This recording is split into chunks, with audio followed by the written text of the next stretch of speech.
ಹೇಳಿಕೆ ಮೇಲೆ ನಾವು ತಗೊಂಡಿರುವಂತದ್ದು. ನಮಗೆ ಕಾಗ್ನಿಸಬಲ್ ತಗೊಳ್ಳಿಕ್ಕೆ ಕಂಟೆಂಟ್ ಬೇಕಾಗಿತ್ತು. ಆ ಕಂಟೆಂಟ್ ಅವರ ಹೇಳಿಕೆ ನನಗೆ ಬಂದಿರೋದು, ನಾವು ಅದ್ರ ಮೇಲೆ FIR ತಗೊಂಡಿದ್ದೀವಿ.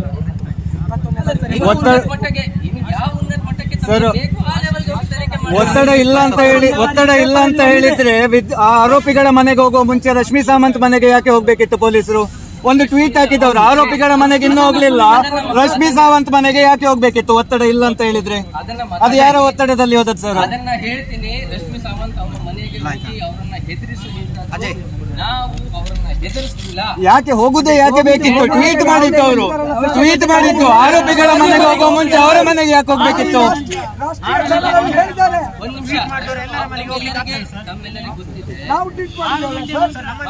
ರಾತ್ರಿ 8 ಗಂಟೆಗೆ ಒಂದು ಹೆಣ್ಮಗಳ ಮನೆಗೆ ಹೋಗ್ತಾರೆ ಪೊಲೀಸರು. ಆರೋಪಿಗಳನ್ನ ಇವತ್ತುವರೆಗೆ ಪ್ರಶ್ನೆ ಮಾಡಲಿಲ್ಲ.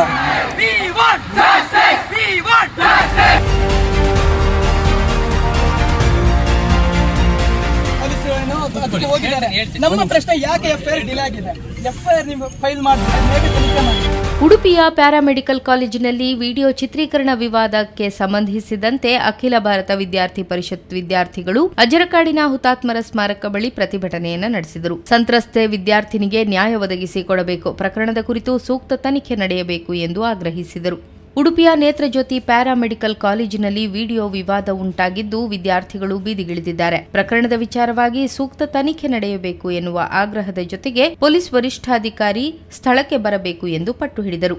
ಎಬಿವಿಪಿ ಪ್ರತಿಭಟನೆಗೆ ಶಾಸಕ ಯಶ್ಪಾಲ್ ಸುವರ್ಣ ಅವರು ಬೆಂಬಲವನ್ನು ಸೂಚಿಸಿದರು. ಈ ವೇಳೆ ಪೊಲೀಸರು, ಶಾಸಕ ಯಶ್ಪಾಲ್ ಸುವರ್ಣ ಹಾಗೂ ವಿದ್ಯಾರ್ಥಿಗಳ ನಡುವೆ ತಳ್ಳಾಟವೂ ನಡೆಯಿತು. ಬಳಿಕ ಸ್ಥಳಕ್ಕಾಗಮಿಸಿದ ಉಡುಪಿ ಜಿಲ್ಲಾ ಎಸ್ಪಿ ಅಕ್ಷಯ ಮಚೇಂದ್ರ ಹಾಕೆ ಅವರು ವಿದ್ಯಾರ್ಥಿಗಳನ್ನು ಸಮಾಧಾನಪಡಿಸಿದರು. FIR ದಾಖಲಿಸಲು ಇಷ್ಟು ಯಾಕೆ ವಿಳಂಬ ಎಂದು ವಿದ್ಯಾರ್ಥಿಗಳು ಪ್ರಶ್ನಿಸಿದರು. ಉತ್ತರ ನೀಡಿದ ಅಕ್ಷಯ್ ಮಚೇಂದ್ರ ಹಾಕೆ, ಪ್ರಕರಣಕ್ಕೆ ಸಂಬಂಧಪಟ್ಟಂತೆ ಫೇಕ್ ವಿಡಿಯೋಗಳನ್ನು ಜೋಡಿಸಿ ಹರಿಯಬಿಡಲಾಗಿದೆ. ಶೌಚಾಲಯದಲ್ಲಿ ಚಿತ್ರೀಕರಣ ನಡೆದಿಲ್ಲ ಎಂದು ನಾವೆಲ್ಲೂ ಹೇಳಿಯೇ ಇಲ್ಲ. ಪ್ರಕರಣದ ಸಮಗ್ರ ತನಿಖೆ ನಡೆಸಲು ನಾವು ಬದ್ಧರಾಗಿದ್ದೇವೆ. ಮೊಬೈಲ್ ಅನ್ನು ಉನ್ನತ ಮಟ್ಟದ ತನಿಖೆಗೆ FSLಗೆ ಕಳುಹಿಸುತ್ತೇವೆ. ಹೆಚ್ಚುವರಿ ಮೊಬೈಲ್ಗಳು ಬಳಕೆಯಾಗಿದ್ದರೆ ಅದನ್ನು ಸೀಸ್ ಮಾಡುತ್ತೇವೆ ಎಂದರು. ಈ ವಿಚಾರಕ್ಕೆ ಸಂಬಂಧಪಟ್ಟಂತೆ ಕೆಲವು ಫೇಕ್ ವಿಡಿಯೋಗಳನ್ನ ಇದಕ್ಕೆ ಅಟ್ಯಾಚ್ ಮಾಡಿ, ಈ ಇನ್ಸಿಡೆಂಟ್ಗೆ ಅಟ್ಯಾಚ್ ಮಾಡಿ ಹರಿಬಿಟ್ಟಿರುವಂತದ್ದು ನಮ್ ಗಮನಕ್ಕೆ ಬಂದಿದೆ. ಅದಕ್ಕೆ ಅದು ಸರಿ ಇಲ್ಲ. ಈ ರೀತಿ ವಿಡಿಯೋ ವೈರಲ್ ಆಗಿರೋದು ಎಲ್ಲಿ ಸಹ ನಮ್ ಗಮನಕ್ಕೆ ಬಂದಿಲ್ಲ.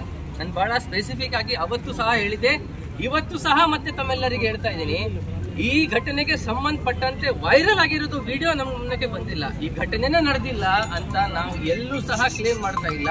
ನಾವು ಅದನ್ನ ವೆರಿಫೈ ಮಾಡಲಿಕ್ಕೆ, ಸಮಗ್ರವಾಗಿ ತನಿಖೆ ಮಾಡಲಿಕ್ಕೆ ಬದ್ಧರಾಗಿದ್ದೇವೆ, ಸಿದ್ಧರಾಗಿದ್ದೇವೆ. ಅದರ ಬಗ್ಗೆ ಯಾವುದೇ ಕಾರಣಕ್ಕೂ ನಾವು ಹಿಂದೆ ಪ್ರಶ್ನೆ ಇರೋದು, FIR ಫೈಲ್ ಆಗ್ಲಿಕ್ಕೆ 8 ದಿವಸ ಯಾಕೆ? ಹೌದು, ನಿಮ್ಮಕ್ಕಾಗಿ 20ನೇ ತಾರೀಕಿಗೆ ಮೊಬೈಲ್ ಬಂದಿದೆ. ಹಾಗಿದ್ರೆ ಆ ಘಟನೆ ಏನು FIR ಫೈಲ್ ಆಗಿದ್ರೆ 25 5 ದಿವಸ ನಿಮ್ಮ ಹತ್ರ ಮೊಬೈಲ್ ಇಟ್ಕೊಂಡು ಏನ್ ಮಾಡಿದ್ರೆ ಈಗ ಮೊಬೈಲ್ ಚೆಕ್ ಮಾಡ್ತೀರಿ ಅಂತ ನೀವು ಹೇಳಿದ್ರಿ. 25ನೇ ತಾರೀಕು ನಾವು ನಿಮ್ಮನ್ನು ಭೇಟಿಯಾಗಿದ್ವಿ, ವಿದ್ಯಾರ್ಥಿ ಪರಿಷತ್ತಿನ ನಿಯೋಗ. ಅವಾಗ ನೀವು ಸ್ಪಷ್ಟವಾಗಿ ಹೇಳಿದ್ರಿ, ನಮ್ಗೆ ಮೊಬೈಲ್ ಅಲ್ಲಿ ಆ ರೀತಿ ಯಾವುದೇ ವಿಡಿಯೋಗಳು ಸಿಕ್ಕಿಲ್ಲ ಅಂತ. ಮೊಬೈಲ್ ಸಿಕ್ಕಿಲ್ಲ ಅಂದ್ರೆ ನೀವು ಅದನ್ನ ಎನ್ಕ್ವೈರಿ ಮಾಡಿದೀರಾ ಅಂತ ಆಯ್ತು. FIR ಫೈಲ್ ಮಾಡಿದ್ರೆ ಹೆಂಗೆ ಎನ್ಕ್ವೈರಿ ಮಾಡಿದೀರಾ ನೀವು? ಈಗ ಅದರಲ್ಲಿ ಕಾಲೇಜ್ನವರು ನಮ್ಗೆ ಒಂದು 22 ತಾರೀಕಿಗೆ ಈ ಮೊಬೈಲ್ ಅನ್ನ ಅಧಿಕೃತವಾಗಿ ಹ್ಯಾಂಡ್ ಓವರ್ ಮಾಡ್ತಾರೆ. ಏನಾದ್ರೂ ಕಂಟೆಂಟ್ ಇದೆಯಾ, ವೈರಲ್ ಆಗಿದೆಯಾ ಚೆಕ್ ಮಾಡಿ ಅಂತ. ಸರಿ, ಅದನ್ನ ಒಂದು ಪ್ರಿಲಿಮಿನರಿ ಇನ್ಕ್ವೈರಿ ಮಾಡ್ಲಿಕ್ಕೆ ನಾವು ತಗೊಂಡು ಅದನ್ನ ಚೆಕ್ ಮಾಡಿಸಿದ್ದೇವೆ. ಅದರಲ್ಲಿ ಏನಾದ್ರೂ ಇದೆಯಾ ಅಂತ. ವಿಡಿಯೋಗರು ಟೆಕ್ನಿಕಲ್ ಬ್ರೀಚ್ ಇನ್ ಪ್ರೈವಸಿ ಅಲ್ವಾ ಸರ್? ಅದು ಯಾರದ್ದು ಮೊಬೈಲ್ ಹೇಗೆ ಚೆಕ್ ಮಾಡ್ತೀರಿ? ಬ್ರೀಚ್ ಇನ್ ಪ್ರೈವಸಿ ಅಲ್ವಾ? ಯಾರಾದ್ರೂ ಕೂಡ ಅಲ್ಲ, ಅವರ ಮೊಬೈಲ್ ಪ್ರಕರಣ ಇಲ್ಲದೆ ಯಾವ ಆಧಾರದ ಮೇಲೆ ಚೆಕ್ ಮಾಡ್ತೀರಿ? ಇಲ್ಲ, ಆರೋಪಿಗಳದು ಪ್ರೊಟೆಕ್ಟ್ ಮಾಡುವಂತ ಪ್ರಶ್ನೆನೇ ಇಲ್ಲ.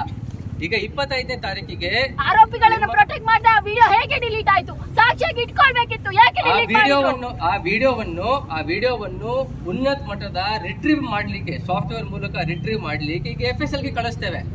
ಇನ್ನು ಕೆಲವರು ಹೇಳ್ತಾ ಇದ್ದಾರೆ, ಕೇಳಿ ಒಂದ್ ನಿಮಿಷ ಕೇಳಿ. ಇನ್ನು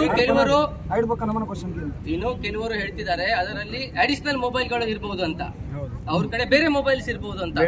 ಬೇರೆ ಮೊಬೈಲ್ಸ್ ಇದ್ದರೆ ಅವು ಸಹ ಸೀಸ್ ಮಾಡಿ, ಅಷ್ಟು ಮೊಬೈಲ್ಗಳನ್ನು ಸೀಸ್ ಮಾಡಿ ಅದಕ್ಕೂ ಸಹ ನಾವು ಸ್ಪಷ್ಟವಾಗಿ ಡಿಟೇಲ್ ಆಗಿ ಅನಾಲಿಸಿಸ್ ಮಾಡಿ ಕೊಡ್ತೇವೆ.